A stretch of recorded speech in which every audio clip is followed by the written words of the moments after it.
Hello students, video शुरू करने से पहले प्लीज चैनल को लाइक, शेयर और सब्सक्राइब जरूर करें।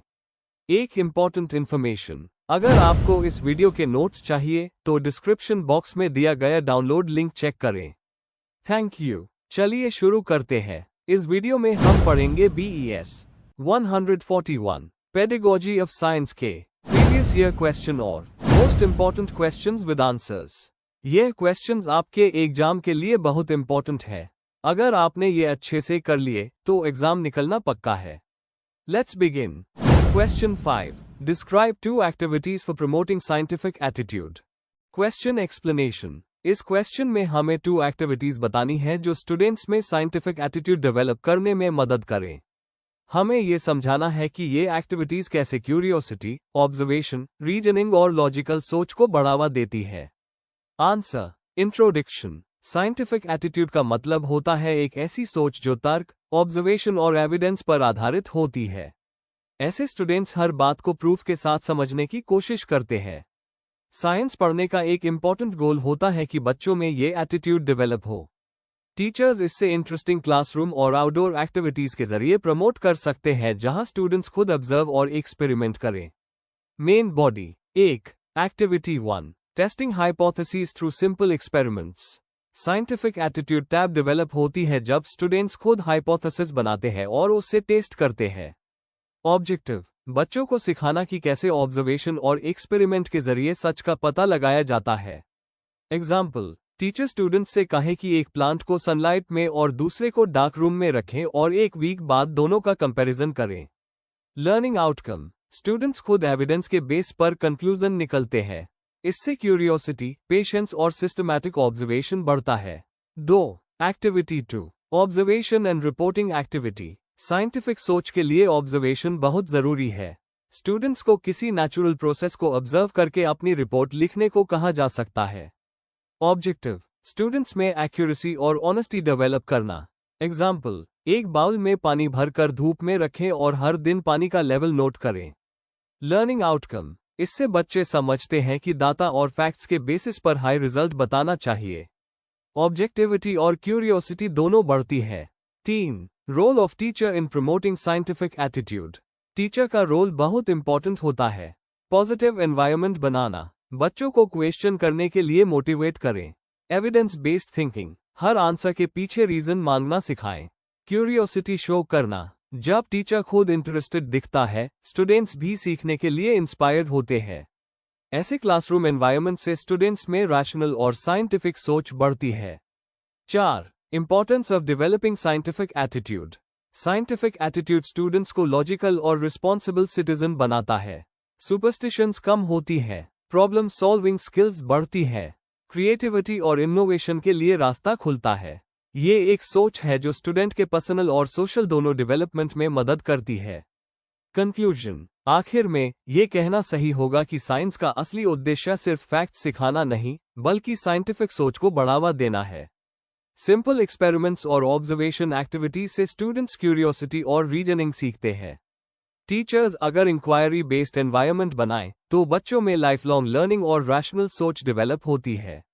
अगर आपको इस वीडियो के नोट्स चाहिए तो डिस्क्रिप्शन बॉक्स में दिया गया डाउनलोड लिंक जरूर चेक करें। Thank you. Let's see the next question. Question 6, suggest an activity to explain the concept of animal husbandry. Question explanation. इस क्वेश्चन में हमें एक ऐसी एक्टिविटी डिजाइन करनी है जिससे स्टूडेंट्स को एनिमल हस्बेंड्री का कॉन्सेप्ट प्रैक्टिकली समझ आए। मतलब हमें बताना है कि कैसे ये एक्टिविटी उन्हें एनिमल्स की देखभाल, ब्रीडिंग और मैनेजमेंट के बारे में सिखाएगी। आंसर। इंट्रोडक्शन। एनिमल हस्बेंड्री एक इम्पॉर्टेंट ब्रांच है एग्रीकल्चरल साइंस की, जिसमें एनिमल्स की ब्रीडिंग, फीडिंग और केयर के थ्रू ह्यूमन नीड्स जैसे मिल्क, मीट, वुल और एग्स पूरी की जाती है। जब इस टॉपिक को एक्टिविटीज के जरिए पढ़ाया जाता है तो स्टूडेंट्स थियरी को रियल लाइफ से कनेक्ट कर पाते हैं। एक्टिविटी बेस्ड लर्निंग उनके ऑब्जर्वेशन और साइंटिफिक थिंकिंग को बढ़ता है। Main body. 1. Objective of the activity. Students को एनिमल हस्बेंड्री का बेसिक कॉन्सेप्ट और इंपॉर्टेंस समझाना। उन्हें एनिमल्स की प्रॉपर केयर और ब्रीडिंग के साइंटिफिक तरीके बताना। स्टूडेंट्स में फार्मिंग और लाइवस्टॉक के प्रति अवेयरनेस बढ़ाना। 2. Name of the activity. Visit to a local dairy farm या model presentation on animal care। 3. Materials required, notebook और पेन लिखने के लिए, मोबाइल या कैमरा ऑब्जर्वेशन के लिए, चार्ट पेपर रिपोर्ट या मॉडल बनाने के लिए, लोकल फार्मर या वेटरनेरियन का guidance. 4. Procedure of the activity, preparation stage, teacher class में एनिमल हस्बेंड्री का कॉन्सेप्ट समझाता है। स्टूडेंट्स को छोटी ग्रुप्स में डिवाइड किया जाता है ऑब्जर्वेशन के लिए। Observation stage, students near by dairy या पोल्ट्री फार्म विजिट करते हैं। वहां वो देखते हैं कैसे एनिमल्स को फीड, मिल्क और केयर किया जाता है। वेटरनेरियन या फार्म ओनर से ब्रीडिंग और डिजीज कंट्रोल के बारे में पूछा जाता है। रिकॉर्डिंग स्टेज, स्टूडेंट्स अपने नोट्स और फोटोज लेते हैं। हर ग्रुप एनिमल्स की ब्रीड, खुराक, सफाई और प्रोडक्शन के मेथड्स नोट करता है। Reporting and discussion stage, students एक रिपोर्ट या प्रेजेंटेशन बनाते हैं। टीचर उनके पॉइंट्स समराइज करता है और सिलेबस के टॉपिक्स से रिलेट कराता है। 5. लर्निंग आउटकम्स, स्टूडेंट्स को प्रैक्टिकल नॉलेज मिलता है कि एनिमल्स कैसे साइंटिफिकली मैनेज होते हैं।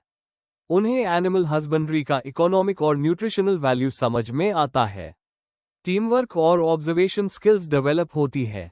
साइंस और रियल लाइफ के बीच कनेक्शन समझ में आता है। 6. Extension of the activity, students एक प्रोजेक्ट रिपोर्ट बना सकते हैं जैसे improvement of milk production. Discussion किया जा सकता है मॉडर्न टेक्निक्स जैसे वैक्सीनेशन और आर्टिफिशियल इंसेमिनेशन पर। कंक्लूजन, एनिमल हस्बेंड्री को प्रैक्टिकल एक्टिविटी के जरिए पढ़ना, जैसे फार्म विजिट या मॉडल प्रेजेंटेशन, स्टूडेंट्स को रियल लाइफ एक्सपीरियंस देता है।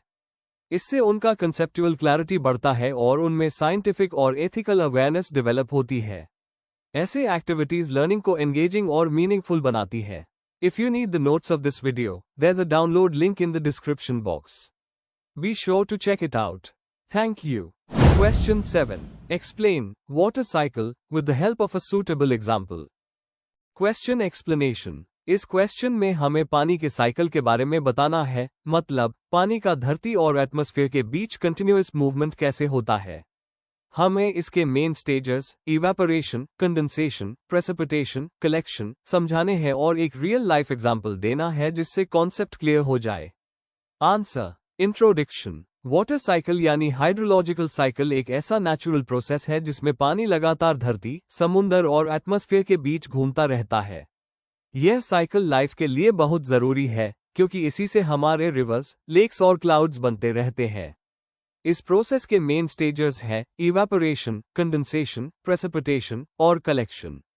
वाटर साइकिल को समझने से हमें पता चलता है कि नेचर कैसे पानी को रिसाइकिल करके लाइफ को सस्टेन करता है। Main body. 1. इवेपोरेशन साइकिल की शुरुआत। डेफिनेशन, जब सूरज की गर्मी से पानी वेपर बनकर हवा में उड़ जाता है, यूज इवेपोरेशन कहते हैं। एक्सप्लेनेशन, सूरज की हीट ओशंस, रिवर्स और लेक्स के पानी को वेपर में बदल देती है जो एटमॉस्फेयर में चला जाता है।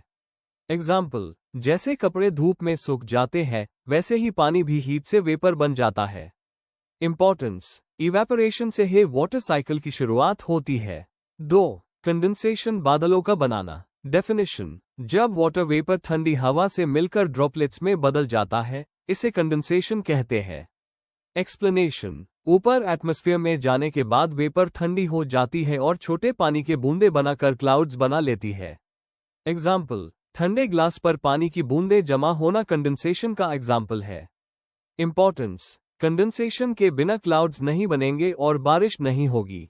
3. प्रेसिपिटेशन, पानी का जमीन पर वापस आना। डेफिनेशन, जब क्लाउड्स के बूंदे भारी हो जाती है और जमीन पर गिरती है, यूज प्रेसिपिटेशन कहते हैं। एक्सप्लेनेशन, ये पानी रेन, स्नो या हेल के फॉर्म में धरती पर आता है। एग्जाम्पल, गर्म और ह्यूमिड दिन के बाद बारिश होना प्रेसिपिटेशन का एक एग्जाम्पल है। इंपॉर्टेंस, ये स्टेज रिवर्स, लेक्स और ग्राउंड वाटर को रिफिल करती है जो लाइफ के लिए जरूरी है। 4. कलेक्शन, पानी का जमा होना। डेफिनेशन, जब पानी रिवर्स, ओशंस और लेक्स में वापस जमा होता है, इसे कलेक्शन कहते हैं। एक्सप्लेनेशन, बारिश का पानी स्ट्रीम्स और रिवर्स के जरिए समुद्र तक पहुंचता है। एग्जाम्पल, बारिश के बाद पॉन्ड्स या टैंक्स में पानी का जमा होना इसका एग्जाम्पल है। इंपॉर्टेंस, ये स्टेज साइकिल को कंप्लीट करती है और धरती पर पानी का बैलेंस बनाए रखती है। 5. वाटर साइकिल का रियल एग्जाम्पल, जब सूरज समुद्र के पानी को गर्म करता है तो वेपर बनती है। ये वेपर हवा में जाकर क्लाउड्स बनाती है। फिर ये क्लाउड्स पहाड़ों पर रेन करते हैं और पानी रिवर्स के जरिए वापस समुंदर में चला जाता है। इस तरह वाटर साइकिल लगातार चलती रहती है। कंक्लूजन, वाटर साइकिल एक परफेक्ट एग्जाम्पल है नेचर के बैलेंस और रिसाइकलिंग सिस्टम का। ये प्रोसेस पानी को क्लीन करके वापस उस करता रहता है। हर स्टेज, इवेपोरेशन, कंडेंसेशन, प्रेसिपिटेशन और कलेक्शन, धरती के इकोसिस्टम के लिए बहुत इंपॉर्टेंट है। इसको समझने से स्टूडेंट्स को नेचर और वाटर कंजर्वेशन दोनों का इंपॉर्टेंस समझ में आता है। अगर आपको इस वीडियो के नोट्स चाहिए तो डिस्क्रिप्शन बॉक्स में दिए गए डाउनलोड लिंक को जरूर चेक करें। Thank you. Let's see the next question. Question 8, explain heating effect of electric current. Question explanation. इस क्वेश्चन में हमें बताना है कि जब इलेक्ट्रिक करंट किसी कंडक्टर से गुजरता है तो उससे हीट कैसे प्रोड्यूस होती है। हमें इसका प्रोसेस समझाना है, जूल्स लॉ के अकॉर्डिंग एक्सप्लेनेशन देना है और कुछ रियल लाइफ एग्जांपल्स जैसे हीटर, बल्ब और फ्यूज के थ्रू बताना है। आंसर। इंट्रोडक्शन। इलेक्ट्रिसिटी हमारे रोज के लाइफ का एक इम्पॉर्टेंट पार्ट है। जब करंट किसी वायर या कंडक्टर से फ्लो करता है तो वो एटम्स से टकराता है और हीट जनरेट करता है। इसी को heating effect of electric current कहते हैं। इस फिनोमेनन को सबसे पहले जेम्स प्रेस्कॉट जूल ने समझाया था, जिन्होंने एक रिलेशन दिया था, joules law of heating, H=I²RT। यह इफेक्ट कई बार यूजफुल होता है जैसे हीटर्स में, और कई बार हार्मफुल भी हो सकता है जैसे वायर्स गर्म हो जाना। Main body. 1. कॉन्सेप्ट और प्रिंसिपल बिहाइंड हीटिंग इफेक्ट। जब करंट किसी कंडक्टर से फ्लो करता है तो इलेक्ट्रॉन्स एटम्स से टकराते हैं। इस टकराव से इलेक्ट्रिकल एनर्जी हीट एनर्जी में कन्वर्ट हो जाती है। हीट की मात्रा 3 चीजों पर डिपेंड करती है, करंट I, रेजिस्टेंस R और टाइम T। जूल्स लॉ के मुताबिक H=I²RT, जहां H हीट जूल्स में, I करंट एम्पेयर्स में, R रेजिस्टेंस ओम्स में, T टाइम सेकंड्स में। एग्जाम्पल, अगर वायर का रेजिस्टेंस ज्यादा हो और करंट भी ज्यादा हो तो वायर बहुत गर्म हो जाता है, जैसे इलेक्ट्रिक आयन या हीटर के coil. 2. Joules law of heating, detail explanation. Joule के लॉ के हिसाब से हीट करंट के स्क्वायर I² के डायरेक्टली प्रोपोर्शनल होती है। हीट रेजिस्टेंस R के डायरेक्टली प्रोपोर्शनल होती है। हीट टाइम T के डायरेक्टली प्रोपोर्शनल होती है। मतलब अगर इनमें से कोई भी फैक्टर बढ़े तो हीट भी बढ़ जाती है। इसी लॉ का यूज इलेक्ट्रिकल अप्लायंसेस डिजाइन करने में होता है, जैसे fuse, heater, toaster, etc। 3. Applications of heating effect of electric current. यह इफेक्ट कई प्रैक्टिकल डिवाइसेस में होता है। A. इलेक्ट्रिक हीटर और आयन। इन डिवाइसेस में निक्रोम वायर का कॉइल होता है जिसका रेजिस्टेंस हाई होता है। करंट पास होने पर कॉइल गर्म हो जाता है और हीट प्रोड्यूस करता है। B. Electric bulb. बल्ब के फिलामेंट, यूजुअली टंगस्टन, में करंट फ्लो होने से वो रेड हॉट हो जाता है और लाइट देता है। C. Electric fuse. Fuse wire जब ज्यादा करंट से हीट होता है तो मेल्ट होकर सर्किट तोड़ देता है, जिससे अप्लायंसेस सेफ रहते हैं। D. केटल और टोस्टर। इन डिवाइसेस में हीटिंग इफेक्ट का यूज होता है खाना गर्म करने या पानी उबलने के लिए। 4. एडवांटेजेस और डिसएडवांटेजेस। एडवांटेजेस। यूजफुल है घर और इंडस्ट्री दोनों के लिए। इलेक्ट्रिसिटी से हीट एफिशिएंटली बनाई जा सकती है। डिसएडवांटेजेस। पावर ट्रांसमिशन के दौरान अनवांटेड हीट से एनर्जी लॉस होता है। कभी कभी एक्सेसिव हीट से अप्लायंसेस डैमेज भी हो जाते हैं। Conclusion, heating effect of electric current एक बेसिक प्रिंसिपल है जिसका उस हम डेली लाइफ में करते हैं। हीटर्स, बल्ब्स, फ्यूजेस सब इसी पर बेस्ड है। पर एनर्जी लॉस और ओवरहीटिंग से बचने के लिए प्रॉपर डिजाइन और इंसुलेशन बहुत जरूरी है। अगर हम इस कॉन्सेप्ट को अच्छे से समझें तो इलेक्ट्रिसिटी का यूज सेफ और एफिशिएंट दोनों हो सकता है। Before we end, please like, share and subscribe the channel for more such study materials and one important information, अगर आपको नोट्स चाहिए तो डिस्क्रिप्शन बॉक्स में डाउनलोड लिंक दिया हुआ है, जरूर चेक करें। Thank you.